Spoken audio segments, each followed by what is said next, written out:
और समझ सकते हैं। अगर हम आप सभी जो है रामायण देखे होंगे, रामायण पढ़ने का अवसर नहीं मिला होगा, लेकिन रामायण देखने का अवसर अवश्य मिला होगा। उस तो उस रामायण में, या बहुत को रामायण सुनने को मिलता है, बहुत को आप रामायण देखे भी हैं। तो रामायण को देखने और सुनने से, भगवान राम की जीवनी को देखने से हमें बहुत सारी प्रेरणा मिल सकती है। यानी उनके जीवन को देखिएगा तो उनका जीवन जो है संघर्ष से भरा हुआ जीवन है। विभिन्न प्रकार के संघर्षों से वो गुजरे हैं। भगवान राम की जो जीवनी है, यह हमें संघर्षों से, यानी संघर्षों को का सामना करने की इच्छा शक्ति प्रदान करती है। यानी संघर्ष को झेलने की इच्छा शक्ति देती है। वर्तमान समय में देखिएगा कि हम सबों के भीतर, या हमारे भीतर खास करके बहुत ऐसे लोग होते हैं जिसके भीतर संघर्ष में इच्छा शक्ति नहीं हो पाती है। ऐसी स्थिति में वो हार जाते हैं, जीवन से हार जाते हैं। तो ऐसी स्थिति में भी माइक जिसका जिसका ऑन है, एक बार माइक बंद कर लीजिएगा। तो माइक बंद करिए, वीडियो बंद करिए। निशा, वीडियो बंद कर लीजिए। तो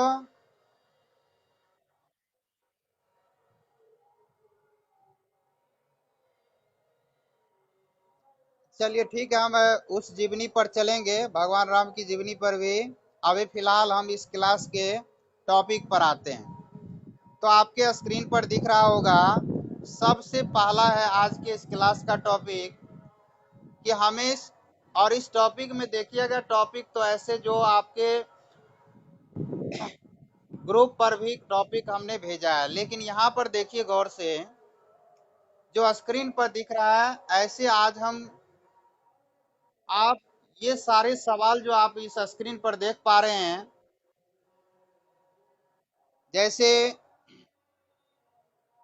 हमें शिक्षा की आवश्यकता क्यों है, ये खुद से पूछनी है कि हमें शिक्षा की आवश्यकता क्यों है।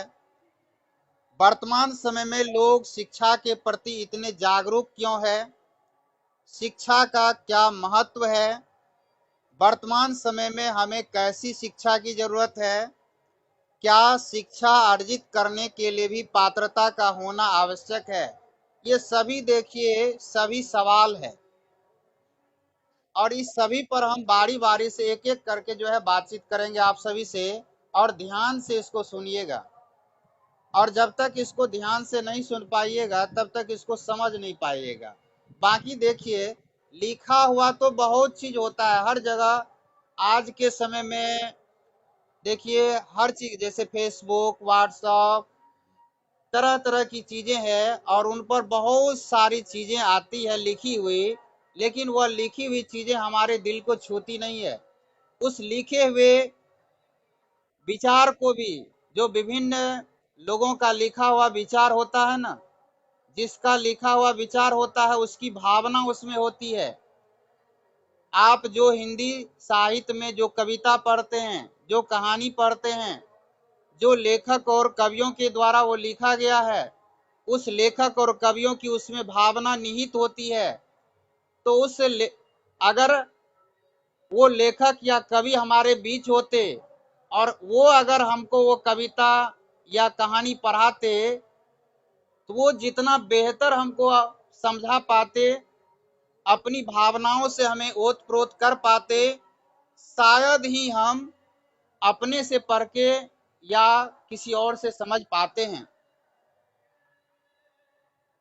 यानी कहने का ये अर्थ है कि कोई भी कविता, कोई भी कहानी, किसी भी प्रकार का प्रसंग, चाहे वो आपको फेसबुक पर हो या व्हाट्सएप पर हो, किसी भी चीज पर किसी का स्टेटस हो, उसको समझाने वाला कोई चाहिए, तभी हम समझ सकते हैं, अन्यथा नहीं समझ सकते हैं। अन्यथा देखिए, इसीलिए ये लिखी हुई बातें हैं, लेकिन इसको समझाने वाला चाहिए। तो आज हम आप सबों के बीच ये बातचीत के दौरान ये हम भी समझने की और आप भी इसको समझें और इस पर ध्यान से जो है सुनने की कोशिश करिएगा। तो सबसे पहले आइए, हमें शिक्षा की आवश्यकता क्यों है। अब आइए, हमें क्यों शिक्षा लेनी है, शिक्षा की आवश्यकता क्या है, क्यों चाहिए हमें शिक्षा। तो चलिए ये देखिए कि शिक्षा जिन जिन लोगों ने नहीं लिए उनका जीवन देखते हैं, और जिन जिन लोगों ने शिक्षा अर्जित किए, जो शिक्षित है, उनका जीवन देखते हैं। जैसे देखिए, अगर अगर अभी आपके या हम सबों के मन के भीतर ये विचार आए कि पानी का क्या महत्व है, तो पानी को थोड़ा देर के लिए हटा दीजिए कि पानी अभी पूरे इस ब्रह्मांड से, पानी इस धरती से गायब हो जाए, तब आपको हमको पानी का महत्व समझ में आएगा कि पानी क्या है। यानी पानी नहीं होने की स्थिति में देखिए कि हमारी क्या दशा हो सकती है, तब हम पानी के महत्व को समझ पाएंगे। ठीक उसी प्रकार शिक्षा न हो, अगर हम जो ऐसे लोग हैं जो शिक्षित नहीं है, जिसमें शिक्षा का अभाव है, उसके जीवन को देखिए, तब आपको समझ में आएगा कि शिक्षा क्या है, ये शिक्षा क्यों लेनी चाहिए, क्यों शिक्षित होना जरूरी है। जिस प्रकार से जिस व्यक्ति को आंख है, हम सबों को आंख है, तो आंख के महत्व को हम नहीं समझ पाते हैं, लेकिन किसी अंधे व्यक्ति से जाकर पूछिए और उससे पूछिए कि भैया आंख का क्या महत्व है, तो वह अंधा व्यक्ति बताएगा कि आंख क्या है। वो अंधे व्यक्ति आपको आंख का महत्व बताएगा कि आंख क्या है। वो कहेगा कि देखिए, आंख ये कुदरत की ऐसी दी हुई, ऐसा दिया हुआ उपहार है। वो कहेगा कि हमारे परिवार में सब है, लेकिन हमें उस कुदरत ने आंख में रोशनी नहीं दी है। काश हमारे आंख में रोशनी होती तो हम अपनों को देख पाते। वो अपनों को देखने के लिए तरसते हैं कि काश एक बार हम उसको देख पाते, लेकिन आंख जिसके पास है वो भला आंख का महत्व क्या समझ पाए। आंख जिसको नहीं है वो इसका महत्व समझते हैं। जो शिक्षित है, जो शिक्षा ले रहे, भले वो शिक्षा का महत्व उसको पता नहीं हो, लेकिन जो लोग शिक्षा नहीं ले पाते अपने जीवन में, चूक जाते हैं, विद्यार्थी जीवन को ऐसे यूं ही गुजार देते हैं और शिक्षा ग्रहण नहीं कर पाते हैं, और तब उससे पूछिए कि शिक्षा क्या हो, तो बताएंगे कि आज हम अशिक्षित होने के बावजूद कितनी दर दर की ठोकरें खा रहे हैं, कितने जीवन में हम तकलीफ को, कितनी मुश्किलों का सामना करना पड़ रहा है। तब जाके उसे एहसास होता है कि शिक्षा हमें क्यों लेनी चाहिए, शिक्षा का क्या महत्व है। जैसे आवाज में, आवाज जो अभी आप हमारी आवाज को सुन पा रहे हैं, अगर आपको बोलने का अवसर दे तो आपकी आवाज को हम सुनेंगे। ये आवाज का महत्व क्या है, ये आवाज वाले भला क्या जाने। अगर आवाज की महत्व को समझना हो, आवाज की महत्व को सीखना हो, जानना हो, तो ऐसे व्यक्ति से मिलिए जिनके पास आवाज नहीं है। वो बताएंगे कि आवाज क्या होता है। वो कहेंगे कि हम अपनों को, अपने बेटे को, अपने पिता को अगर आवाज होता तो बेटा कहकर बुलाते, ऐसा हमारा किस्मत नहीं है। अपने पिताजी को पिताजी कहकर बुलाते, यानी हम नहीं बुला पाते हैं। आवाज कितनी महत्व की चीज है। तो जिस चीज का महत्व समझना हो ना, शिक्षा का महत्व समझना हो, तो अशिक्षित लोग,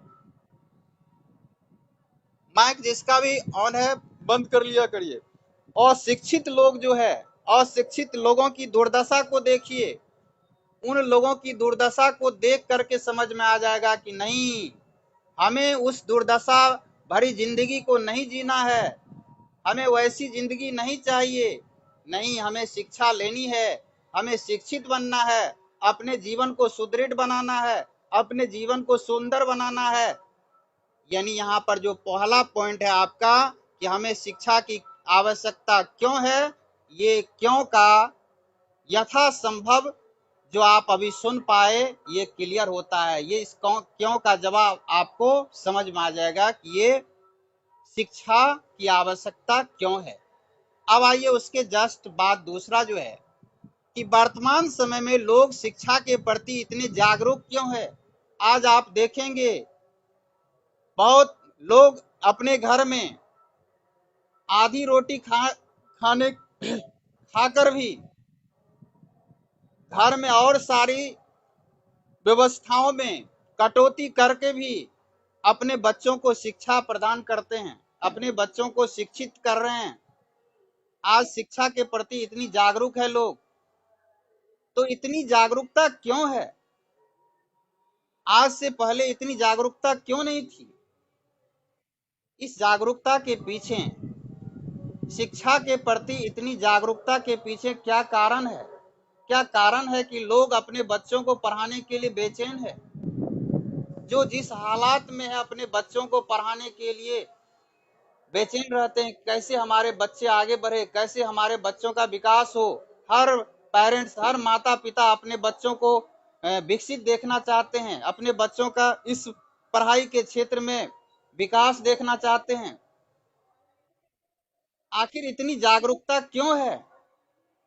इसके पीछे आखिर क्या कारण है? तो इसके पीछे के कारण को देखेंगे, तो इसके पीछे के कारण में जाएंगे तो हर आज माता पिता देखिए, जितने भी पेरेंट्स है, वो जिस दौर से वो बाहर की जो भी दुनिया, इस सामाजिक परिवेश को देख रहे हैं, इस सामाजिक परिवेश में बढ़ती हुई आबादी, बढ़ती हुई महंगाई, इन चीजों का जो वो सामना कर रहे हैं, इन चीजों को का सामना करते हुए जो मुश्किलों का सामना करना पड़ रहा है, जो परिस्थितियां उसके सामने आ रही है, उन परिस्थितियों से वह अपने बच्चों के आने वाले समय का कल्पना करते हैं, सोचते हैं कि जब हमारे समय में ऐसी ऐसी परिस्थितियां हैं तो हमारे बच्चों के सामने कैसी परिस्थितियां उत्पन्न होगी, उन परिस्थितियों से हमारा बच्चा कैसे उस परिस्थिति का कैसे सामना कर पाएगा,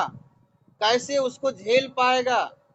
उसके लिए हम अपने बच्चों को कितना मजबूत बनाए, शारीरिक रूप से, मानसिक रूप से, और इस शिक्षा शैक्षणिक योग्यता भी दे करके कितना मजबूत बनाए कि उस परिस्थिति को भी झेल सके, उस परिस्थिति का भी सामना कर सके।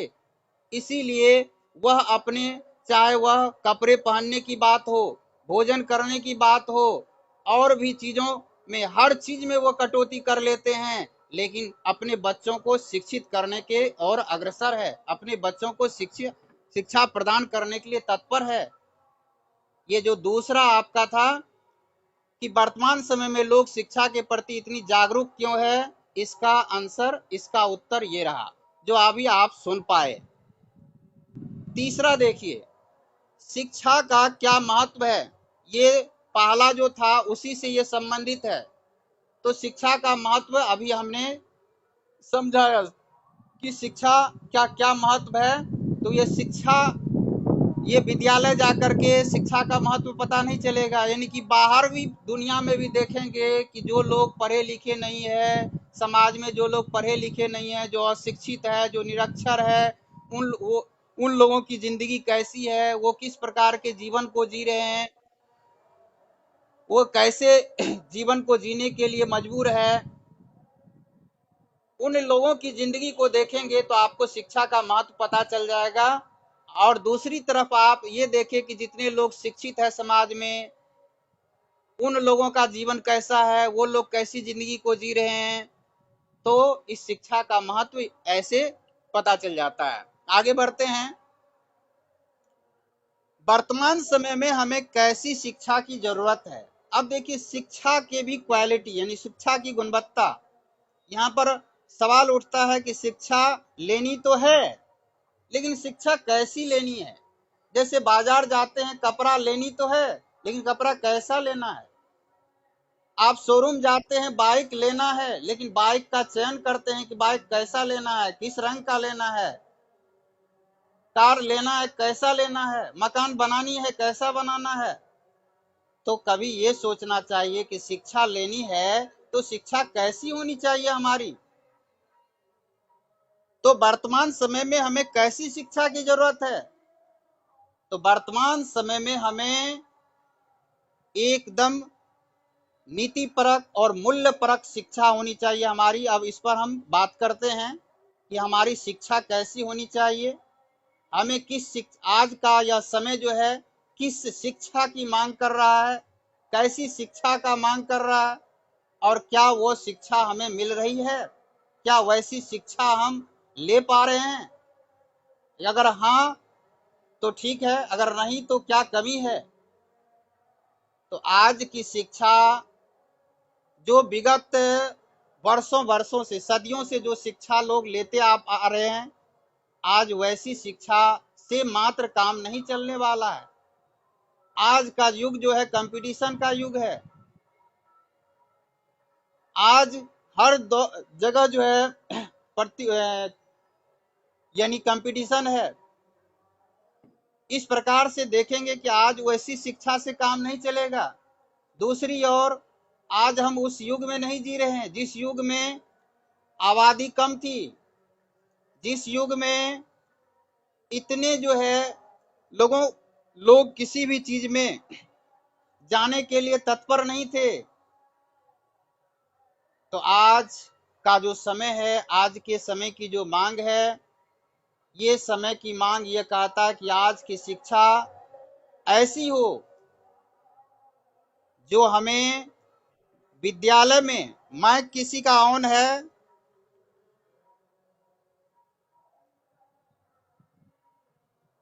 निशा माइक ऑन है, माइक को बंद कर लीजिए। तो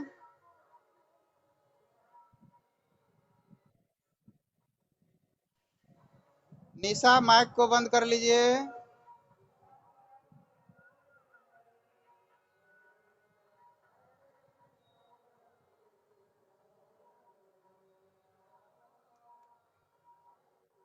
निशा माइक वाला सिंबल होगा उसको बंद कर लीजिए।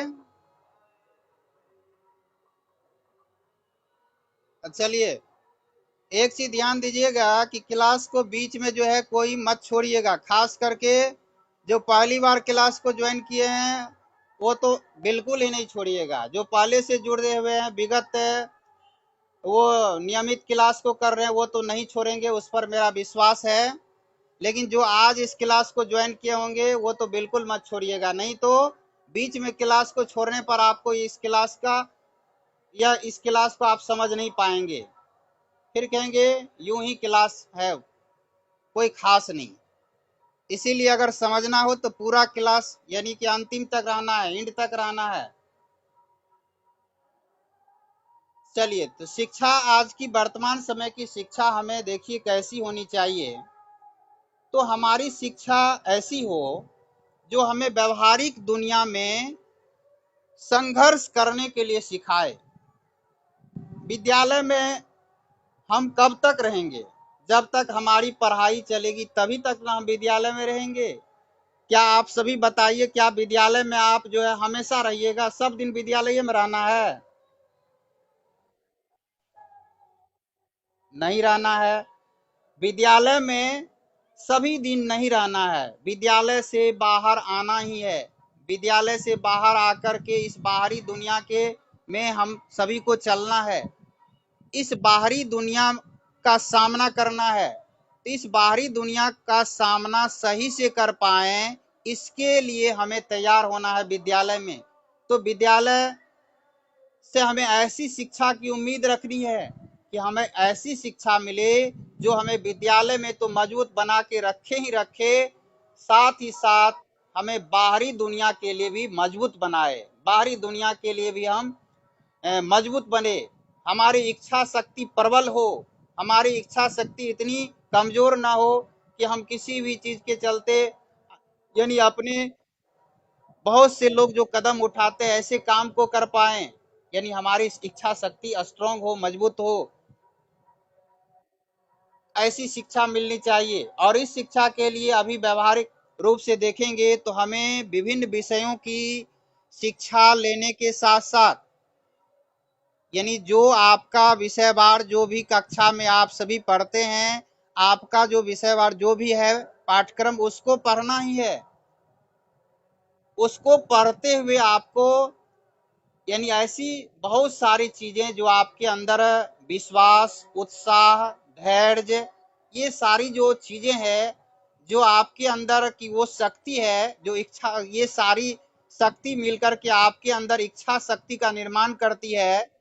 उस इच्छा शक्ति को बनाए रखने के लिए ये सारा चीज जो है, विश्वास, उत्साह, ये सब ईंधन है।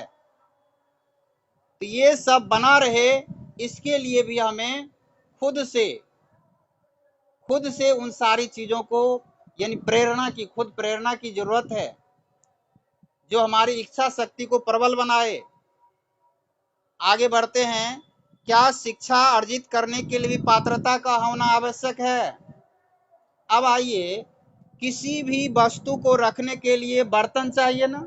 जैसे आपके पास दूध है, तो दूध को रखने के लिए क्या नीचे में रख दीजिएगा? नहीं रखिएगा।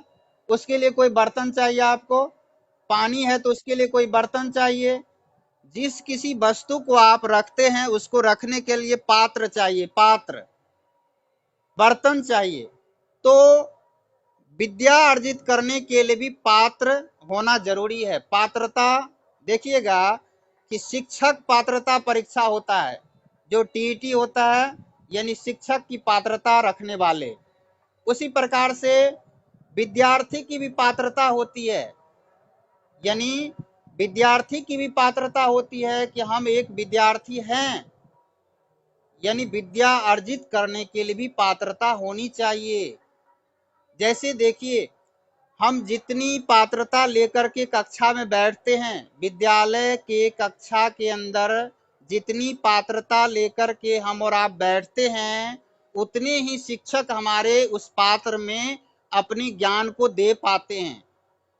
जैसे अभी देखिए, अभी आप इस क्लास में हैं, इस क्लास के अंदर रहकर आपकी जितनी पात्रता बन पाती है, आपकी जितनी पात्रता है, उसी पात्रता के हिसाब से आप इस क्लास के अंदर जो भी बातें सुनते हैं, जो भी बातों को समझते हैं, वो अपनी पात्रता के हिसाब से समझ पाते हैं।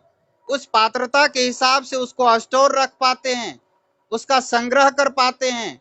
लेकिन बहुत ऐसे बच्चे हैं, बस क्लास के अंदर हैं, अभी सुन लिए, क्लास खत्म, बात खत्म। अच्छा, एक चीज बताइए, उस ऊपर वाले ने, उस भगवान ने हमें दो कान क्यों दिए हैं? क्या एक कान से सुनने के लिए और दूसरे कान से बाहर निकाल देने के लिए? इसीलिए दो कान दिए होंगे? नहीं, इसलिए दो कान नहीं दिए हैं। उस ऊपर वाले ने हमें दो कान इसलिए दिए हैं कि दोनों कान से सुनना है, और दोनों कान से सुन करके अपने दिमाग में जाने देना है, और जो बात अच्छी लगे उसको दिमाग में संग्रह करना है, इकट्ठा करना है, और जो बात खराब लगे उसको दोनों कान से बाहर निकाल देना है। इसीलिए दो कान दिए हैं। ऐसा नहीं कि एक कान से सुन के दूसरे कान से बाहर कर देंगे। और अभी अधिकतर यही होता है, यानी अभी अधिकतर यही होता है, कहीं पर भी कोई बात को हम सुनते हैं, बस सुने वहीं खत्म। लेकिन ऐसी नहीं होनी चाहिए। आज के समय में देखिए, आदमी रामायण देखता है, रामायण में राम भरत मिलन को देख लेता है, कि राम भरत मिलन को देखने में वो आंसू बहा बहा करके देखते हैं, रो रो करके देखते हैं कि आहा, भाई हो तो भरत जैसा, भरत और राम के में इतनी प्रेम, इतनी अगाध प्रेम, और आंसू बहा बहा करके देखते हैं। और वहां से घर आते हैं, और घर आकर के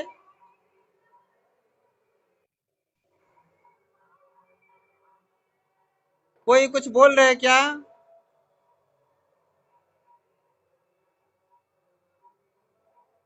माइक बंद कर लीजिए, गरिमा माइक बंद करिए तो। अच्छा, आवाज सभी को जा रही है ना? ठीक है। तो हाँ, कहाँ थे? तो राम भरत के मिलन को आंसू बहा बहा करके सुन लेते हैं, और जैसे ही वहां से घर आते हैं या वो बात से अलग हटते हैं, बस भाई भाई में झगड़ा शुरू कर देते हैं। कहाँ गया वो राम भरत का मिलन देखने से? क्या हमारे हृदय पर प्रभाव पड़ा? क्या हमारा हृदय बदल गया? नहीं बदला। यानी आज के समय में हम सबों का हृदय इतना सूखा हुआ है, इतना सूखा हुआ है, इतना सूखा हुआ है कि हमारे हृदय को पिघलाने के लिए, हमारे हृदय को परिवर्तित करने के लिए ना जाने इसमें कितनी उष्मा, कितनी ताकत लगानी पड़ती है। वर्तमान समय में देखिए, कक्षा कक्ष के अंदर शिक्षक का अधिकांश समय तो बच्चों को शांत कराने में चला जाता है। शिक्षक जितनी अपनी ऊर्जा का शिक्षा में उपयोग कर पाएंगे, बच्चों को पढ़ाने में उपयोग कर पाएंगे, उससे कहीं ज्यादा ऊर्जा तो उसका बच्चों को शांत करने में चला जाता है, उसके हृदय को परिवर्तन करने की कोशिश में चला जाता है। तो आज हम सबों का हृदय इतना सूखा हुआ है। नहीं तो देखिए, हृदय बदला उंगली माल का, गौतम बुद्ध के एक वाक्य से बदल गया कि मैं तो ठहर गया, तुम कब ठहरोगे। यानी जब उंगली माल की ओर जब गौतम बुद्ध बढ़ रहा था, तो उंगली माल ने कहा ठहर जाओ। तो गौतम बुद्ध ने कहा कि मैं तो कब का ठहर गया, तुम कब ठहरोगे। गौतम बुद्ध के इस एक वाक्य ने उस उंगली माल को बदल दिया, उंगली माल के हृदय को बदल दिया। अब सोचिए, उस उंगली माल का हृदय कितना कोमल था, कितना कठोर था, लेकिन बदलने में कितना कम वक्त लगा। तो इस प्रकार से हमारी जिंदगी को बदलने के लिए, हमारी सोच को बदलने के लिए, हमारी देखने के नजरिए को बदलने के लिए एक वाक्य काफी है, एक शब्द काफी है। ये मोटी मोटी किताबें, चाहे रामायण हो, महाभारत हो, इतनी मोटी मोटे श्लोक, मोटे मोटे किताब हमें जिंदगी को, पूरे महाभारत क्यों न पढ़ ले, पूरे रामायण क्यों न पढ़ ले, लेकिन हमारा हृदय अगर सूखा हुआ है तो नहीं बदल सकता है। लेकिन एक वाक्य भी अगर किसी का दिल से सुन ले तो हमारे दिल को परिवर्तित करके रख सकता है। तो याद रखिएगा कि इस क्लास के अंदर जो है, ये बहुत सीरियसली ये क्लास है। इस मोटिवेशनल क्लास के अंदर अगर आप हैं, ये बहुत गंभीर क्लास ये हमारी ओर से बहुत ही गंभीर रूप से इस क्लास को लेते हैं, और आप भी गंभीरता से लेते हैं। इसीलिए तो आज इतने शोरगुल के बावजूद भी इस क्लास में आप उपस्थित है। ये आप इसी से स्पष्ट होता है कि कितनी गंभीरता से इस क्लास को ले रहे हैं। तो यहाँ पर देखिए कि अब हम आगे बढ़ते हैं। तो पात्रता की हम बात कर रहे थे कि हमारी पात्रता जो है होनी चाहिए। अब ये एक श्लोक देखिए, विद्या ददाति विनयम विनयात ददाति पात्रताम। देखिए, विद्या से विनम्रता आती है। जो हम पहले, इससे पहले कहते हमारी शिक्षा कैसी होनी चाहिए, तो हमारी शिक्षा ऐसी होनी चाहिए जो हमें विनम्रता दे। अगर आप विद्यालय के अंदर पढ़ रहे हैं, विद्या अर्जित कर रहे हैं, और विद्या अर्जित करने के दौरान अगर आप में विनम्रता नहीं आती है, तो कहीं ना कहीं आपके शिक्षा अर्जित करने में दोष है, कमी है। क्योंकि विद्या का मकसद ही है, विद्या जैसे ही आती है तो विनम्रता लाती है। जैसे देखिए, अगर हम दवा खाएंगे तो दवा रोग को ठीक करता है, पानी पिएंगे तो प्यास बुझ जाती है, भोजन करते हैं तो हमें भूख मिट जाती है।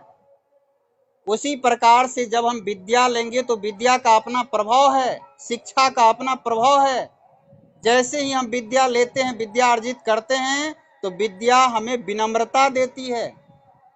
फिर विनम्रता जब हमारे भीतर आ जाती है, तो विनम्रता, आगे कहा गया है विनयात ददाति पात्रताम।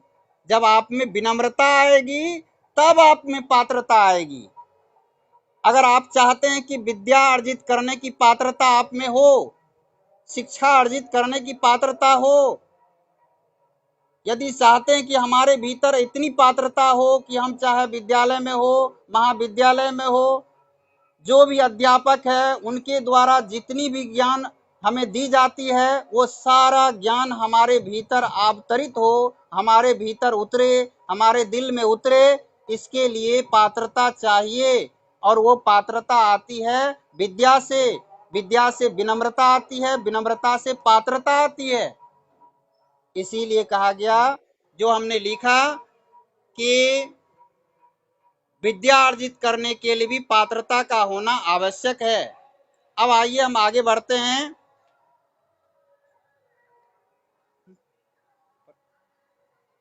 आगे देखेंगे आप कि इससे आगे जो है वर्तमान समय में हमारा शिक्षा प्राप्त करने का उद्देश्य क्या होता है। अभी देखिएगा कि हम वर्तमान समय में जो लोग शिक्षा प्राप्त करने का, शिक्षा क्यों लेना चाहते हैं, उसका उद्देश्य कुछ और होता है। फिर आगे हमने लिखा कि वास्तविक में शिक्षा प्राप्त करने का उद्देश्य क्या होना चाहिए। फिर आगे है कि अपने आप से एक सवाल, क्या सचमुच में हम एक विद्यार्थी हैं? क्या सचमुच में हम विद्यार्थी धर्म को निभाते हैं? आइए इस पर चर्चा करते हैं। तो वर्तमान समय में हमारा शिक्षा प्राप्त करने का उद्देश्य क्या है। तो देखिए, बहुत ऐसे लोग हैं इस शिक्षा प्राप्त करने को गंभीरता से नहीं लेते हैं। बस यूं ही उद्देश्य क्या है कि सारे लोग पढ़ रहे हैं, हमारे दादाजी पढ़े, पिताजी पढ़े, हम भी पढ़ रहे हैं, उद्देश्य अपना कुछ नहीं। अगर उससे पूछा जाए, बहुत ऐसे बच्चे, अगर विद्यालय में सभी को खड़ा कर दिया जाए और पूछा जाए कि बाबू ये बताओ कि शिक्षा प्राप्त करने का उद्देश्य क्या है, वो नहीं बता पाते हैं।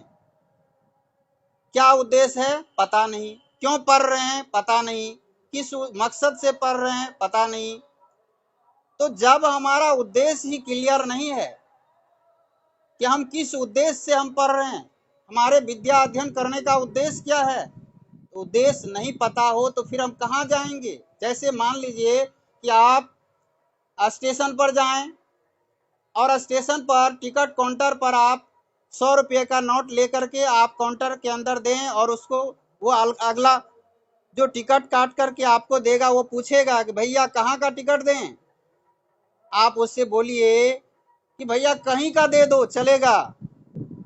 वो बेचारे टिकट जो क्लर्क है वो आपको कहीं का टिकट दे देगा, सोचेगा कहीं का देना है तो बस जो मन आएगा दे दिया। आप उस टिकट को लेकर के प्लेटफॉर्म पर चले जाएं। प्लेटफॉर्म पर किसी ट्रेन के अंदर बैठे हुए व्यक्ति से आप पूछेंगे भैया ये ट्रेन कहाँ जाएगी, तो ट्रेन के अंदर बैठा हुआ व्यक्ति कहेगा कि आपको जाना कहाँ है भैया। आप कहेंगे बस कहीं भी चले जाएंगे। तो ट्रेन के अंदर बैठा हुआ व्यक्ति क्या कहेगा आपसे, भैया जब कहीं ही चले जाना है तो किसी पर बैठ ना जाओ, क्या फर्क पड़ता है, किसी पर बैठ जाओ। कहीं जब चले जाना है तो किसी पर बैठ जाओ, तब पूछने की क्या जरूरत है कि ट्रेन कहाँ जाएगी। चलिए आप ट्रेन के अंदर किसी ट्रेन पर बैठ गए। आप 2-4 स्टेशन के बाद किसी से पूछिएगा भैया ये कौन सा स्टेशन है, तो ट्रेन के अंदर जो आपके साथ बैठा हुआ व्यक्ति है ना, वो पूछेगा कि भैया आपको उतरना कहाँ है। उसको कहे भैया कहीं उतर जाएंगे चलेगा। तो ट्रेन के अंदर जिससे आप पूछा है ना, वो कहेगा भैया यहीं उतर जाओ, क्या फर्क पड़ता है, जब कहीं उतर जा सकते हो तो यहीं उतर जाओ, क्या फर्क पड़ेगा। यानी कहने का मतलब है कि उद्देश्य देखिए क्लियर नहीं है, उद्देश्य पता नहीं है, कहाँ जाना है नहीं पता है, तो टिकट भी कहाँ का लिया ये कंफर्म नहीं है, किस ट्रेन पर जाना है ये भी पता नहीं है, कहाँ उतरनी है ये क्लियर नहीं है। तो इसी प्रकार से शिक्षा प्राप्त करने का अगर उद्देश्य नहीं पता है तो फिर वही हाल होगा, न न टिकट निश्चित होगा, न ट्रेन निश्चित होगी, न उतरने का कहाँ उतरना है ये पता होगा। कहीं चढ़ गए कहीं उतर गए कोई फर्क नहीं पड़ता है।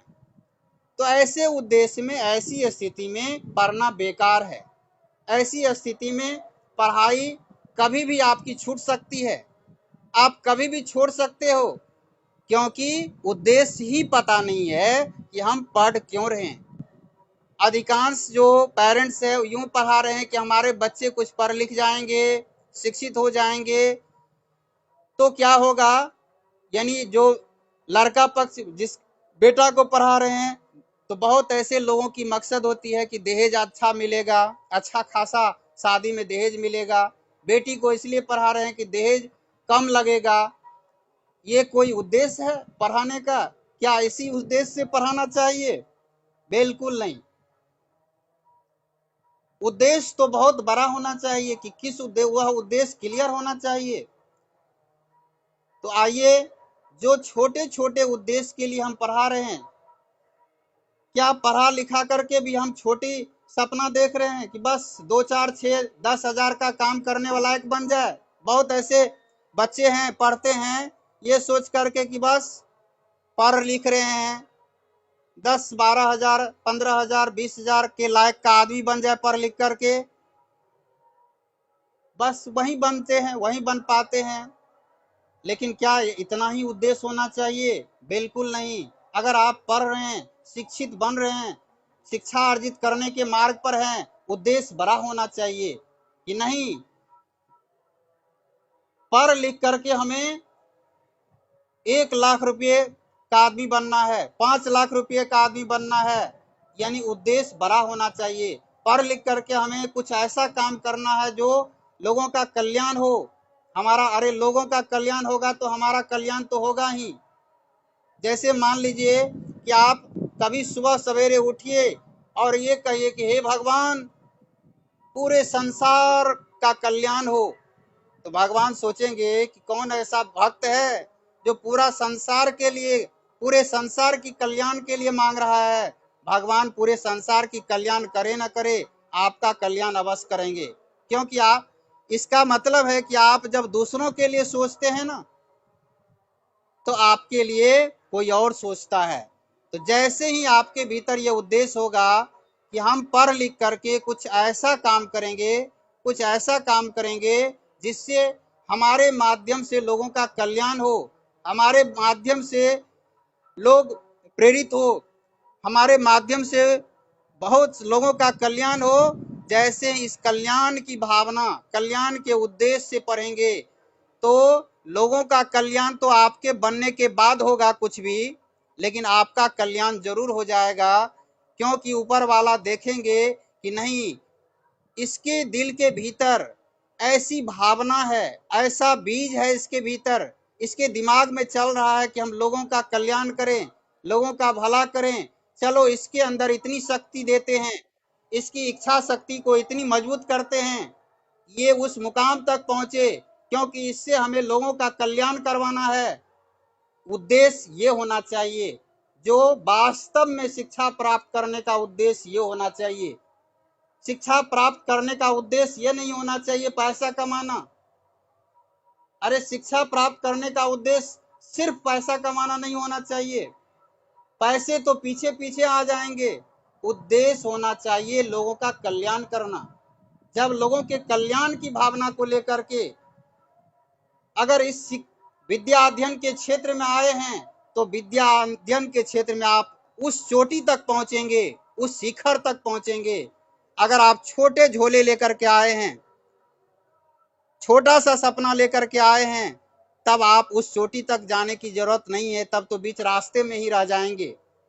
इसलिए वास्तव में शिक्षा प्राप्त करने का उद्देश्य ये होना चाहिए कि नहीं, हम ऐसे जगह पर पहुंचे जहां से हम कल्याण कर सके, लोगों का भला कर सके।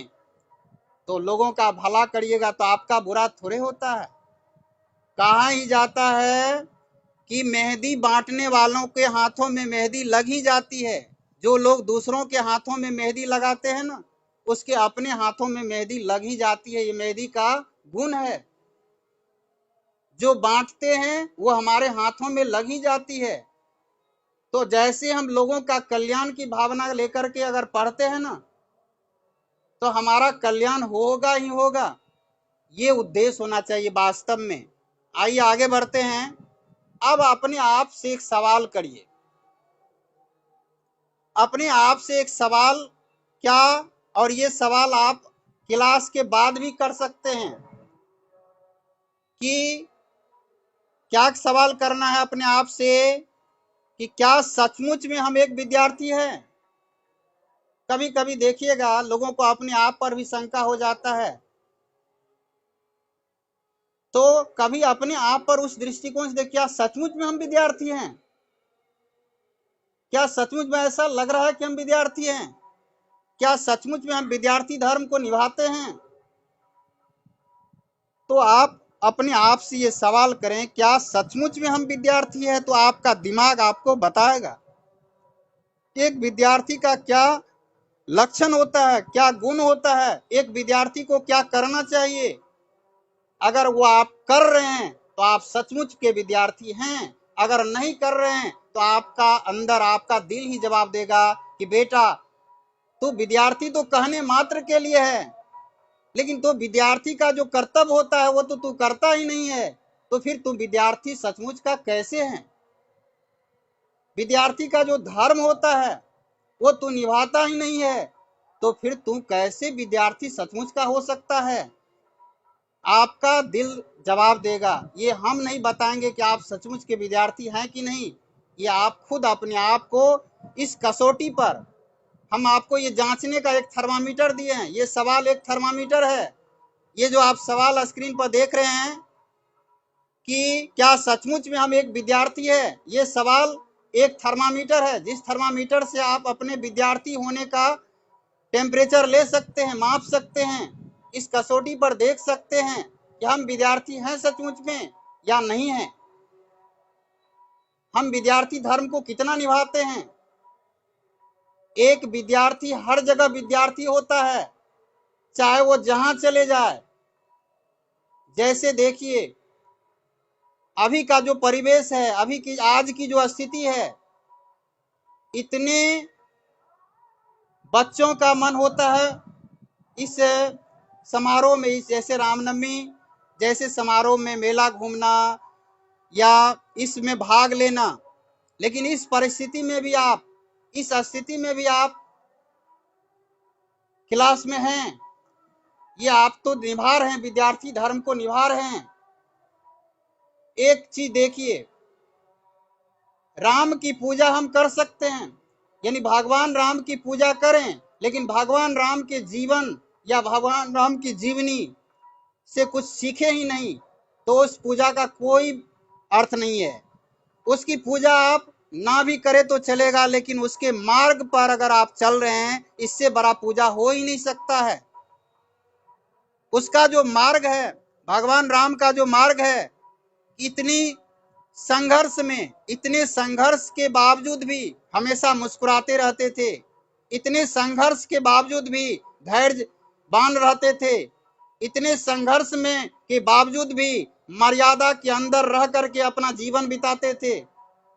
यानी उसका जीवन, उसके जीवन को अगर दर्पण समझ लें, अगर भगवान राम के जीवन को आप दर्पण समझ लें, और जब भी आपको देखना हो तो उसको दर्पण समझ करके देखें, तो उसके जीवन के अंदर झांकने की कोशिश करें कि उसके जीवन में कौन कौन सी ऐसी उसमें विशेषता का तो खान है वो, लेकिन ऐसी क्या क्या विशेषताएं जो हमें दिखाई देती है। अगर उन चीजों का अनुसरण करेंगे, उन चीजों को अपने आत्मसात करेंगे, इससे बड़ा राम की पूजा हो ही नहीं सकती है। वो आपका जीवन, यानी जीवन वो कहिए कि आपके जीवन के भीतर, क्योंकि सचमुच में अगर जीवन की कला में भगवान श्री राम का ही वास है, यानी भगवान श्री राम के रूप में जो आए वो जीवन जीने की कला सिखाए हैं, इस धरती वासियों को, इस पृथ्वी वासियों को एक जीने की कला सिखाए हैं, एक उदाहरण प्रस्तुत किए हैं कि अगर आपके भी जीवन में संघर्ष हो तो संघर्ष के में भी आपको किस तरह से संघर्ष का सामना करना है, अपनी इच्छा शक्ति को बनाए रखना है, किस प्रकार से जो है रहना है, ये आपको वो उसका जीवन वो सिखाता है। आगे बढ़ते हैं। क्या सचमुच में हम विद्यार्थी धर्म को निभाते हैं? ये तो खुद से सवाल है। अब आइए हम आगे बढ़ते हैं। अब एक क्या हम अपने लक्षणों से विद्यार्थी के रूप में जाने जाते हैं? अब हम अपने लक्षण को देखते हैं, क्योंकि हम ये क्लास में आप सभी को शामिल करते हैं, तो ये सवाल आप लोगों के पेरेंट्स हमसे करेंगे कि आपके क्लास में हमारे बच्चे इतने दिनों से हैं, फिर हम हमारे बच्चों में परिवर्तन क्या हो रहा है, हमारे बच्चों के लक्षण में क्या परिवर्तन है। तो आप अपने आप से पूछें, क्या हम अपने लक्षणों से विद्यार्थी के रूप में जाने जाते हैं? क्या आपको देख करके कोई कह सकता है ये लगता है विद्यार्थी है? अब ड्रेस पहन लेने से, बैग ले लेने से तो किसी को, अगर एक मूर्ख बालक को भी अगर हम ड्रेस बैग दे देंगे तो उसको लोग देखकर क्या कहेगा बताइए? विद्यार्थी कहेगा। ठीक है। यानी एक ऐसे बच्चे जो कभी विद्यालय नहीं गया हो, कभी नहीं पढ़ता हो, अगर उस बच्चे को भी अगर सारा ड्रेस, बच्चे का मतलब एक स्कूल का ड्रेस बैग दे दे तो वो विद्यार्थी कहलाएगा, देख करके कहेगा। ये लक्षण नहीं, इन लक्षणों से नहीं। आप जैसे देखिएगा, बहुत ऐसा पुलिस वाला होता है ना, वर्दी में नहीं होता है, उसके कुछ ऐसे लक्षण होते हैं जिन लक्षणों से लोग कहते लगता है ये पुलिस वाला है। ऐसा सुने हैं कि नहीं? सुने हैं। जैसे देखिएगा कि बहुत ऐसे बिजनेसमैन होता है, वो बिजनेसमैन को देख करके लोग समझ जाते, भले उससे परिचित नहीं है, लेकिन उसको देखने से, उसके लक्षण से कतई जरूर लगता है कोई बिजनेसमैन है। तो हमारे लक्षण, हमारा हमारा जो लक्षण होता है ना, वो हमारा परिचय देता है। लक्षण ही हमारा परिचय है।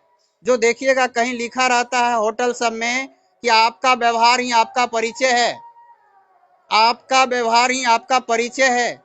तो हमारा लक्षण ही हमारा परिचय देता है, हम परिचय नहीं देते हैं।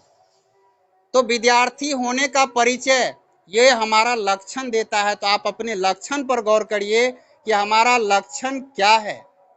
क्या हमारे लक्षण से लोग कह सकते हैं कि ये विद्यार्थी है?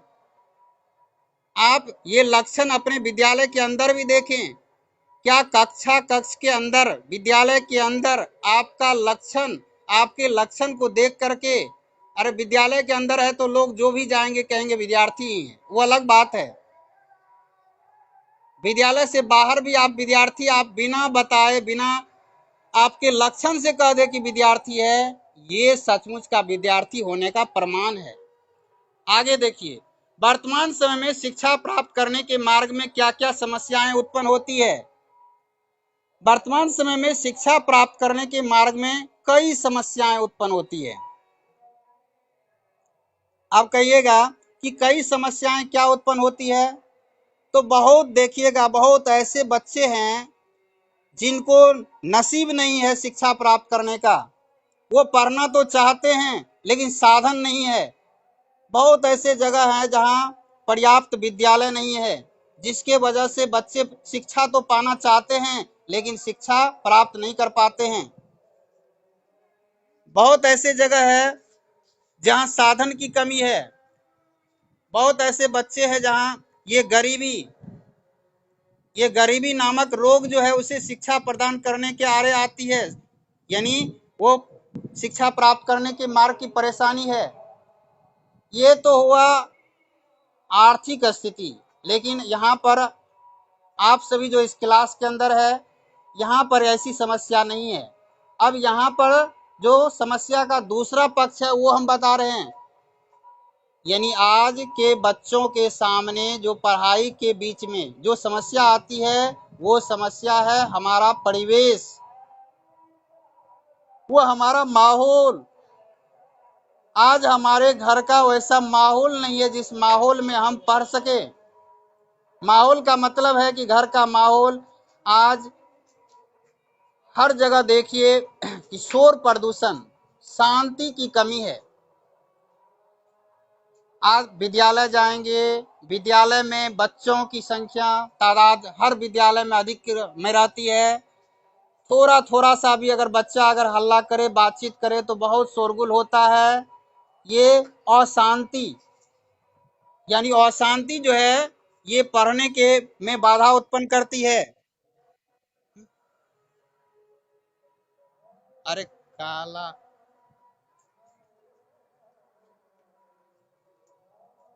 तो ये बाधा उत्पन्न करती है किस स्थिति में? पढ़ाई में जो है बाधा उत्पन्न करती है। दूसरा देखिए कि अभी हम ऐसी जगह नहीं है, अभी हम पहले का समय देखिए, पहले गुरुकुल में शिक्षा दी जाती थी, शांति स्थिति हो, तो वहां बच्चों को मन को एकाग्र करने के लिए ज्यादा परेशान गुरुजी को नहीं होना पड़ता था, क्योंकि जंगल में मन तो शांत ही रहेगा ना। लेकिन आज के बच्चे को तो जंगल में नहीं, आज के बच्चे इससे परिवार से जुड़े हैं, समाज से जुड़े हैं, बहुत सारी सुख सुविधाओं के साधन में रहते हैं, इतनी सारी सुविधाओं से लिप्त रहते हैं कि उसका मन को मतलब एकाग्र करना बहुत मुश्किल काम होता है। ये सारी समस्याएं आती है जिन समस्याओं से जूझना पड़ता है, यानी बच्चे अपने मन को एकत्रित नहीं कर पाते हैं, अपने मन की सारी ऊर्जा को समेट करके पढ़ाई में नहीं लगा पाते हैं। देखिए हमें यह होना चाहिए कि अपने मन की ऊर्जा को, संपूर्ण ऊर्जा को समेटिए, जैसे नहीं होता इच्छाओं को समेटना, मन को समेटना। मन जो आपका विभिन्न दिशा में जा रहा है, विभिन्न ओर भाग रहा है, उस भागने वाले मन को अस्थिर करिए और अपने मन की संपूर्ण ऊर्जा को पढ़ाई में झोंकने की कोशिश करिए। और जैसे ही मन की संपूर्ण ऊर्जा को समेट करके अपने इस पढ़ाई में लगाएंगे तो देखिए फिर इस संपूर्ण ऊर्जा को देने से क्या चमत्कार होता है, क्या परिणाम आता है। आगे देखिए, आगे है क्या उपर्युक्त सवाल हमारे मन में आता है। आज जो सवाल आपसे हमने किया, आज जो सवाल अभी तक, जो सवाल विभिन्न सवाल जो सवाल पर जो बातचीत कर रहे हैं, क्या आप सभी के जेहन में, आप सभी के दिल में भी ये सवाल पहले आता था? बताइएगा,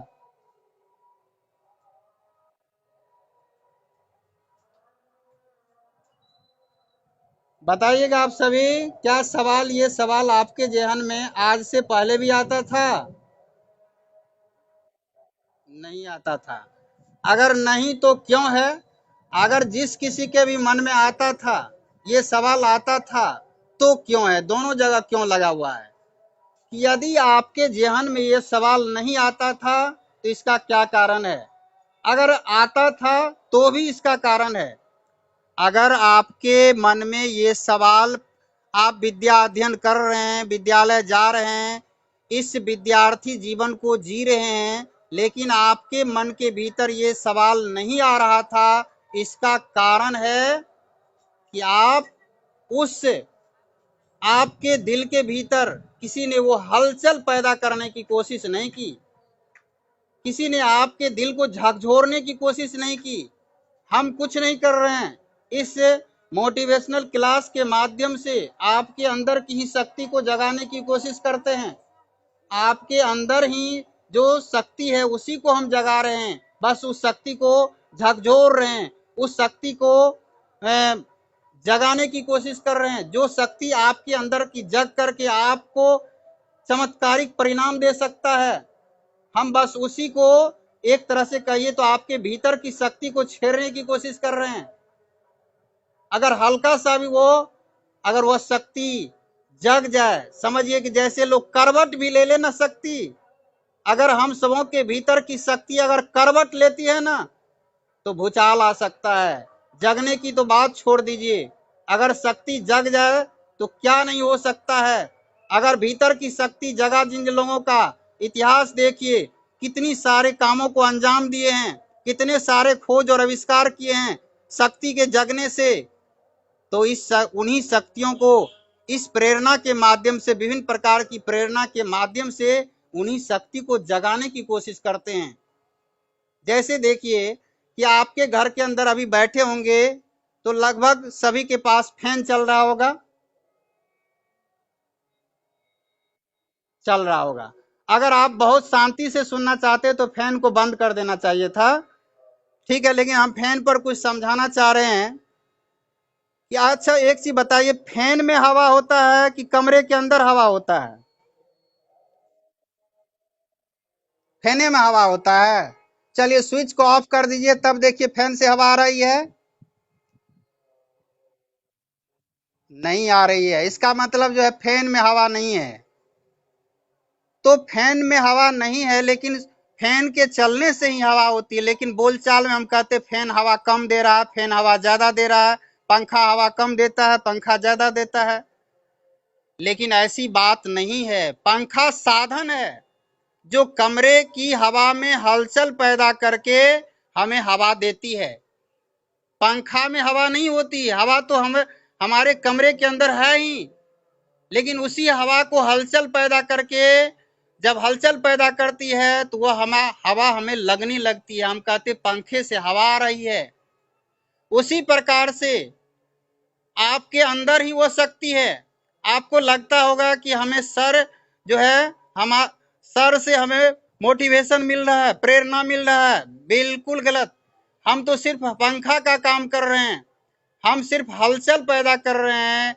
जो काम कमरे के अंदर पंखा का होता है आपको हवा देने के लिए, ठीक उसी प्रकार से किसी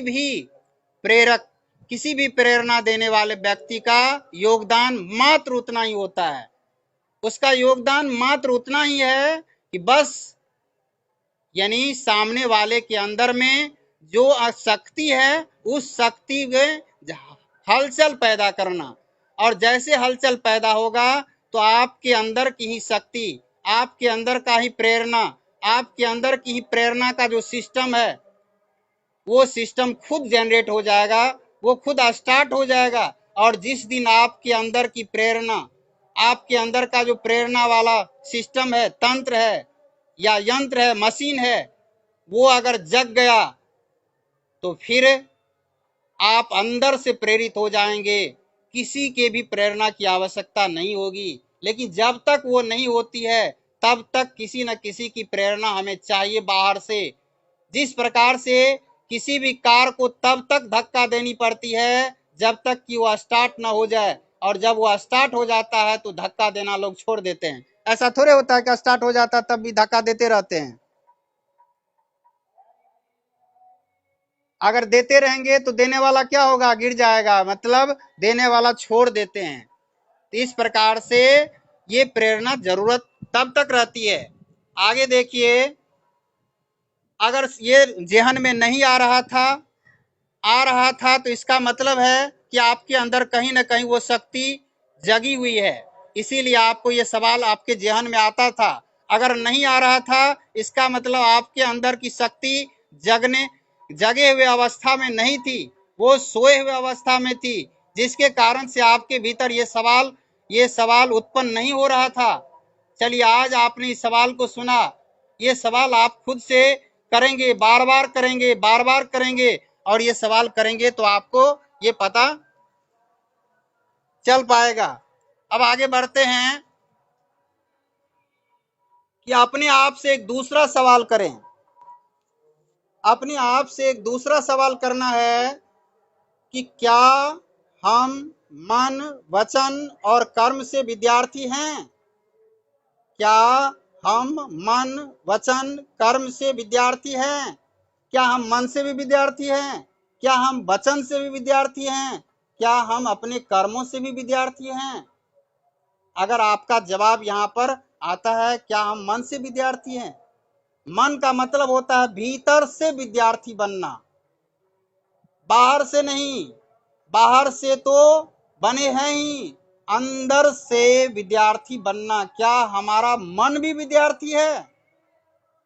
आप इसको टटोलें।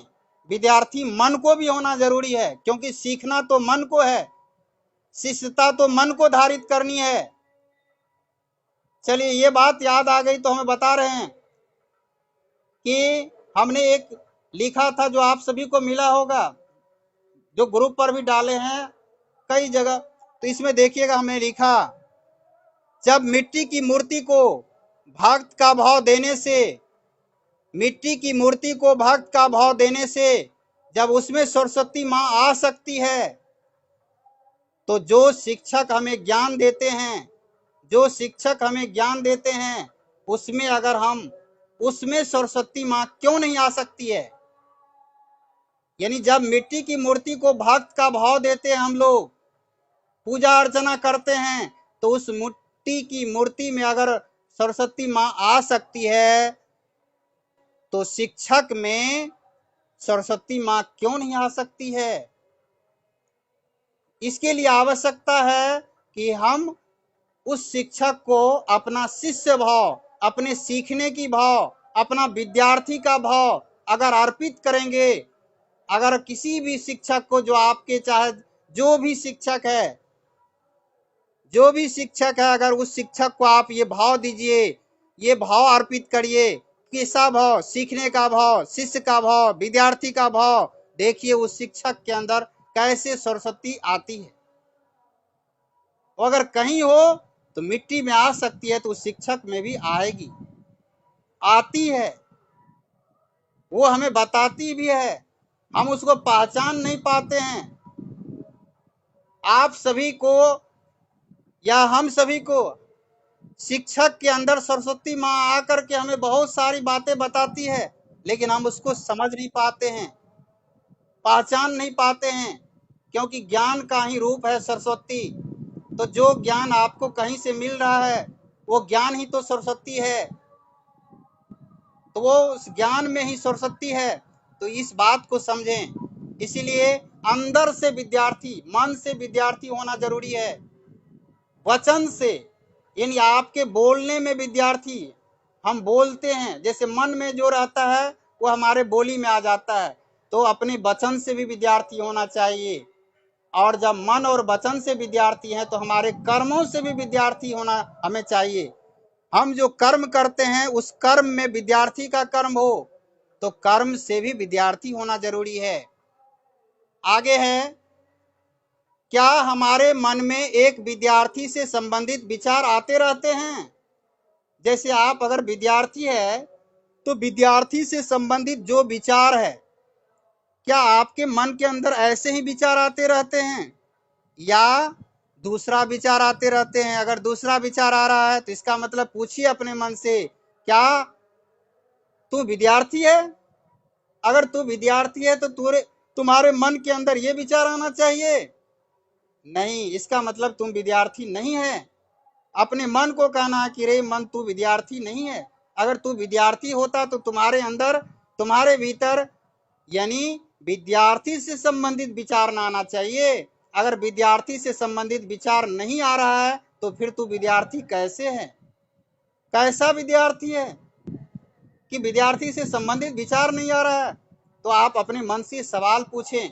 क्या आपके अपने मन को देखें, अपने मन के अंदर झांकिए कि आप इस क्लास से बाहर या जब कभी भी ये बैठें, तो देखिए क्या आपके मन में विद्यार्थी से संबंधित विचार आते रहते हैं? अपनी पढ़ाई के बारे में आप सोचते हैं, अपने पढ़ाई से संबंधित विचार आ रहा है?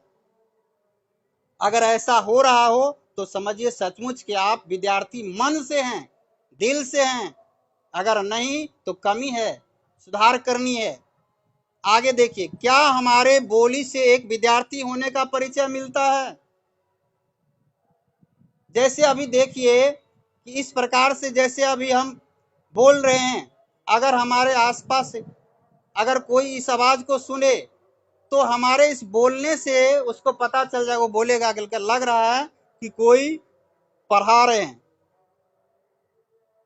वो भले हमको नहीं देखेंगे, लेकिन कहेंगे कोई पढ़ा रहे हैं। मतलब देखिए, हम बोलने से झलकना, मतलब या जहां कहीं भी जाए, आप वो अपने बोलने से, आपके बोली से आपको समझ आए, वो इतना अच्छा, ये जरूर विद्यार्थी है, ये लगता है कि पढ़ने वाला है। कोई शिक्षक है तो उसके बोली से ही और लगता है शिक्षक है। यानी आप चेक करें, क्या आपके बोलने से एक विद्यार्थी होने का परिचय मिलता है? अगर हाँ जवाब आता है कि हाँ, तो समझिए आप सचमुच में वचन से भी विद्यार्थी हैं। आगे बढ़ते हैं। आगे हैं और ये अंतिम आज के क्लास का टॉपिक है। अब बहुत जल्द ही क्लास समाप्त हो जाएगी। इसमें से बहुत अगर आपका धैर्य आपका बना है तो आपके धैर्य को मेरा सलाम है कि आप क्लास के अंदर इतने इत्मीनान से अगर हैं तो आपके इस धैर्य को किस परिस्थिति में बहुत को ऐसे हो रहा होगा कि खाना इंतजार कर रहा होगा उसको कि कब आएगा हमें खाने के लिए। बहुत का बेड उसको इंतजार कर रहा होगा कि कब वो आएंगे सोने के लिए। तो बहुत ज़्यादा वक्त आपका हम नहीं लेंगे और इस लास्ट टॉपिक पर बातचीत करके क्लास को हम समाप्त करेंगे। देखिए कि क्या हमारे गतिविधि से एक विद्यार्थी होने का स्पष्टीकरण होता है। गतिविधि का मतलब हम जो कुछ भी करते हैं, चाहे घर में बाहर में, तो आप जो भी गतिविधियां आपका है अपनी गतिविधि को देखें, अपनी गतिविधि से आप अपने आप का अवलोकन करें। क्या आपके गतिविधि को देखकर कोई कह सकता है कि विद्यार्थी है या विद्यार्थी होने का प्रमाण मिलता है? यदि हाँ तो आप सचमुच के विद्यार्थी हैं, यदि नहीं तो इसका मतलब कुछ और भी सुधार करने की आवश्यकता है। हमारे गतिविधि में हमारा परिचय होना चाहिए, हम अपने मन में। अब आइए ये अंतिम जो है ये बहुत ऐसे तो सभी जितने भी सवाल है, सभी जितना बातचीत है, जितनी भी चर्चाएं, जितनी भी बात आप सुने हैं वो सभी महत्वपूर्ण है। अब ये जो लास्ट में है कि हम अपने मन में कैसे विचारों को जगह दे रहे हैं, हम अपने मन में कैसे विचार को जगह दे रहे हैं। जैसे देखिए हम अपने मन में, हम अपने घर में किन लोगों को जगह दे रहे हैं। मन ही हमारा घर है, तो हम अपने मन में कैसे विचार को जगह दे रहे हैं। हमें अपने मन के भीतर कैसे विचार को जगह देना चाहिए। तो पहले तो ये सोचेंगे कि जगह किसको दे रहे हैं। क्या हम अपने मन के अंदर किस प्रकार का विचार हमारे मन के अंदर आ रहा है, किसको अपना जगह दे रहे हैं, किसको अपनी जमीन दे रहे हैं। ये आपका मन ही जमीन है। तो जिसको आप जगह दीजिएगा ना, वही आपके मन के अंदर जो है फैलेगा, वही मन के अंदर जो है बड़ा होगा, विकसित होगा, अपना पैर पसारेगा। अगर मन के भीतर आप बुरे विचार को जगह दिए हैं तो वह मन के भीतर बुरा विचार का ही साम्राज्य होगा। मन के भीतर अज्ञानता को जगह दे रहे हैं तो अज्ञानता का साम्राज्य मन के अंदर फैलेगा। अगर मन के अंदर अच्छे विचार को जगह दे रहे हैं, अच्छे विचार, सकारात्मक विचार, अच्छी बातों को जगह दे रहे हैं, तो इस अच्छे विचार ही पनपेगा, अच्छा विचार ही विकसित होगा। तो इस क्लास के माध्यम से आपको हर संभव आपके मन के भीतर अच्छे अच्छे विचारों को ही यानी प्रवेश करने का कोशिश किया जाता है। जो आपके भीतर अच्छे विचार आए, आप अच्छे विचार को जगह देने की पात्रता, जगह देने में सक्षम हो, आप में इतनी योग्यता आ जाए कि आप अच्छे विचार बुरे विचार को समझ पाए, आप में इतनी योग्यता आ जाए कि आप सिर्फ अपने मन के भीतर अच्छे विचार को ही जगह देने में के काबिल हो। आप बुरे विचार को आने ही ना दे, अगर बुरे विचार आ जाए तो उसको जगह ना दे। इतनी शक्ति आपके भीतर हो, आपके भीतर इतनी शक्ति हो कि आप अपने मन को अगर किसी भी एक बिंदु पर केंद्रित करना चाहे तो आप घंटों केंद्रित कर सके, इतनी शक्ति हो। जैसे अगर आप अपने मन को अभी आप पंखा पर, जो पंखा आपके ऊपर या आपके अगल बगल चल रहा हो, क्या अपने मन को आप 1 घंटा तक सिर्फ पंखा पर केंद्रित कर सकते हैं? नहीं। जैसे ही मन को केंद्रित करिएगा मन इधर उधर चला जाएगा। लेकिन इस क्लास को नियमित अगर करते रह गए, इस क्लास को अगर नियमित करते रह गए तो यकीन दिलाते हैं इस क्लास को नियमित करते रहे, आप अपनी पढ़ाई करते रहे, चाहे विद्यालय का हो, ट्यूशन का, जो भी पढ़ रहे हैं, जहां पढ़ रहे हैं, जिस विद्यालय में पढ़ रहे हैं, आप अपनी उस पढ़ाई को करते हुए अगर इस क्लास को करते रह गए, इस नियमित क्लास को अगर करते रह गए तो आपके अंदर इतनी शक्ति उत्पन्न होगी कि आप किसी भी, आप अगर विद्यालय में हैं, आप 100% चाहेंगे अपने मन को कक्षा में शिक्षक के सामने रखें, आपका मन केंद्रित रहेगा, हटेगा नहीं। आप अगर आपके होम ट्यूटर के सामने अगर अपने मन को केंद्रित करना चाहेंगे, वही मन रहेगा, बगल में चाहे कुछ भी हो रहा हो, मन उधर नहीं जाएगा। ये इतनी मन में ताकत अवश्य आ जाएगी, इतनी मन में शक्ति अवश्य आ जाएगी। इसीलिए जो इस क्लास को करते हैं नियमित करिए और इसको गंभीरता से लीजिए। इसके इसमें जो सुने हुई बातें हैं उसको अपने जीवन में सिर्फ सुन कर ही के नहीं, उसको लागू करने का कोशिश कीजिए, उसका प्रयोग करिए कि सर जो ऐसा कह रहे हैं क्या ऐसा हो सकता है। जो अभी हमने कहा आपको कि मिट्टी की मूर्ति में सरस्वती माँ आ सकती है, तो शिक्षक में भी आ सकती है। अगर हम उसको सीखने का भाव दें तो आप इसका प्रयोग करके देखिए, क्या आपको यह अनुभव होता है कि सचमुच में शिक्षक में सरस्वती माँ आती है, आप इसको एहसास कर पाते हैं। आप इसको प्रयोग करिए, यानी ऐसे जो भी चीजों को आपका दिल, जिन चीजों को सुन के आपका दिल छू लेना, उन चीजों को आप प्रयोग करिए और तब आप हमको अनुभव बताइए अपना कि सर आपके इस मोटिवेशनल क्लास में हमने एक बात सुनी और उसको हम विद्यालय में, अपने घर में उसका हमने प्रयोग किया और उसको हमने ऐसा अनुभव किया। और इसी अनुभव पर आधारित एक क्लास होगा, जिस दिन आप सभी को बोलने का अवसर मिलेगा।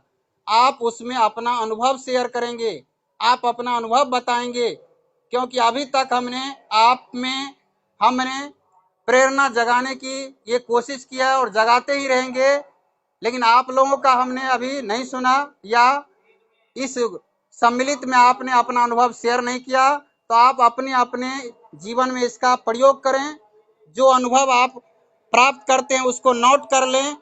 ये क्लास बहुत जल्दी ही आपको हम देने वाले हैं, अनुभव पर आधारित क्लास रहेगा।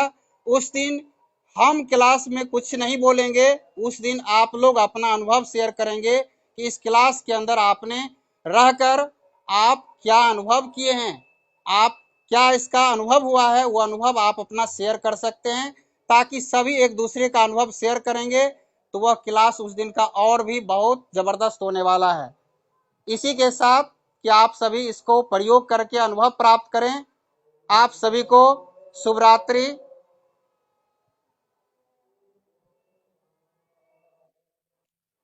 और एक चीज ध्यान में सुनिएगा, रुक जाइए।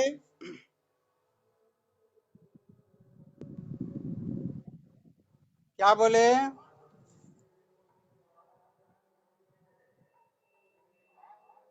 ठीक है, शुभ रात्रि, गुड नाइट। जाइए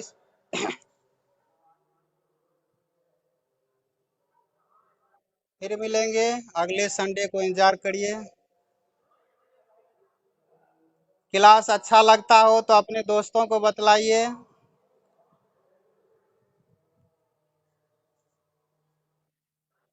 गुड नाइट।